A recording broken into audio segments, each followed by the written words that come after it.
मुल्क की मईशत से मुतल्लिक और कोरोना के क्या असरात हैं उस पर तो हम बात करते ही रहते हैं, लेकिन जहां मराद देने की बात हो रही है वहां एक और इकदाम सामने आया है। एफबीआर की जानिब से नोटिफिकेशन जारी किया गया है कि सेल्स टैक्स की अदम अदायगी पर डिफ़ॉल्टर्स का ज़ाती सामान जब्त नहीं किया जाएगा, जबकि जो डिफ़ॉल्टर्स हैं उनकी बीवी और बच्चों का सामान भी जब्त नहीं होगा। इस नोटिफिकेशन के मुताबिक सेल्स टैक्स की अदम अदायगी में मुलव्वस फनकारों के आलात को जब्त नहीं किया जाएगा, जबकि काश्तकारों के माल मवेशी भी कब्जे में नहीं लिए जाएंगे। एफबीआर के मुताबिक डिफ़ॉल्टर्स की ज़रई ज़मीन, घर और जायदाद भी जब्त करने से ये इस्तिस्ना होंगे। इसके अलावा रिटायर्ड सरकारी मुलाजिमीन की पेंशन और अलाउंसेस को भी सज़ा से मुस्तस्ना करार दिया गया है। इस तमाम तर मामले पर सवाल कुछ यूँ हैं कि क्या ये फैसला दुरुस्त है, हाँ या ना के ऑप्शन है हमारे एनालिस्ट के पास। मज़हर अब्बास साहब, क्या लगता है आपको?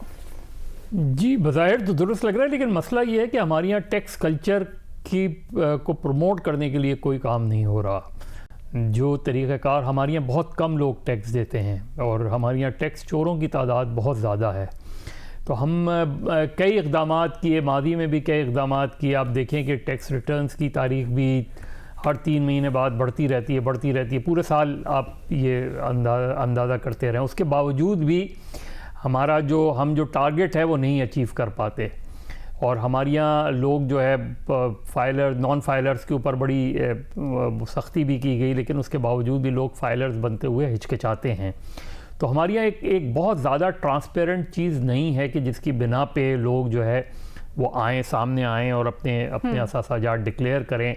उसमें ये भी है कि हमारे यहाँ चाहे वकील हो या दूसरे लोग हों, वो भी रास्ते दिखाते हैं कि आप किस तरीके से अपना टैक्स बचा सकते हैं।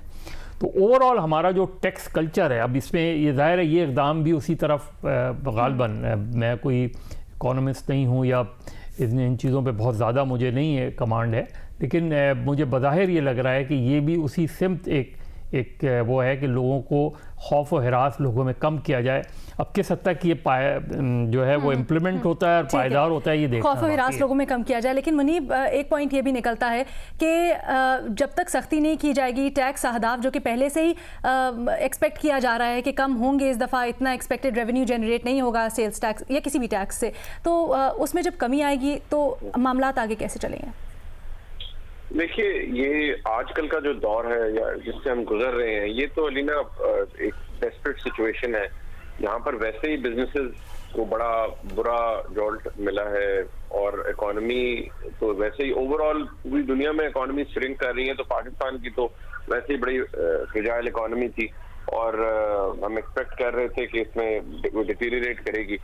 ऐसी सूरत हाल के अंदर इस तरह का मेजर, इसकी मेरे ख्याल में कोई जो मैं भी कोई इकोनॉमिस्ट नहीं हूँ, बट जो purely from the looks of it जो मुझे नजर आता है वो यही कि ये थोड़ा सा मेरे ख्याल में रिलैक्सेशन दी गई है लोगों को कि जो जिन कवानीन को या जिन प्रैक्टिसेस को थोड़ा ड्रैकोनियन समझा जाता है टैक्स रिलेटेड, उनमें थोड़ी सी नरमी लाई गई है। क्योंकि अगर आप ओवरऑल देखें, और हम सब सैलरीड लोग हैं मोस्टली, लेकिन जो सर्विसेज दे रहे हैं या जो लोग बिजनेसेस कर रहे हैं स्मॉल टू मीडियम स्केल, वो बड़ा बुरी तौर पर अफेक्ट हुए हैं और उनके लिए तो शायद सर्वाइवल भी इस वक्त बहुत मुश्किल है। बल्कि कुछ बिजनेसेस ऐसे हैं जिन लोगों से हम बात करते हैं, उनको तो ये भी प्रॉब्लम है कि once the lockdown is over completely, तो वो दोबारा शुरू करने का भी बिजनेस के लिए बड़ा प्रॉब्लम है। बड़ी साहब, आपको क्या लगता है, फैसिलिटेट करने की तरफ ही एक कदम है?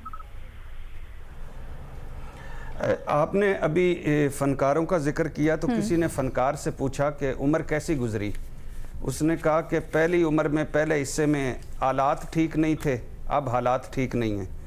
तो बात यह है कि आप इस कौम का देखें, अक्सरियत ऊपर से नीचे तक टैक्स चोर, बेईमान, झूठे, मुनाफिक, ऊपर से नीचे तक कच्चे पक्के रजिस्टरों वाले, अक्सरियत की बात कर रहा हूँ, बहुत अच्छे लोग भी हैं, कच्चे पक्के रजिस्टरों वाले, कच्चे पक्के खातों वाले, कच्चे पक्के अकाउंटों वाले।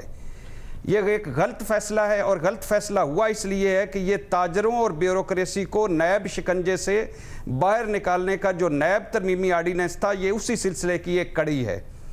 अब इसमें आप यानी सेल्स टैक्स वाजबात की रिकवरी के लिए, चलो बीवी बच्चों को तो छोड़ें, आप उनके अपने भी नहीं ले सकते।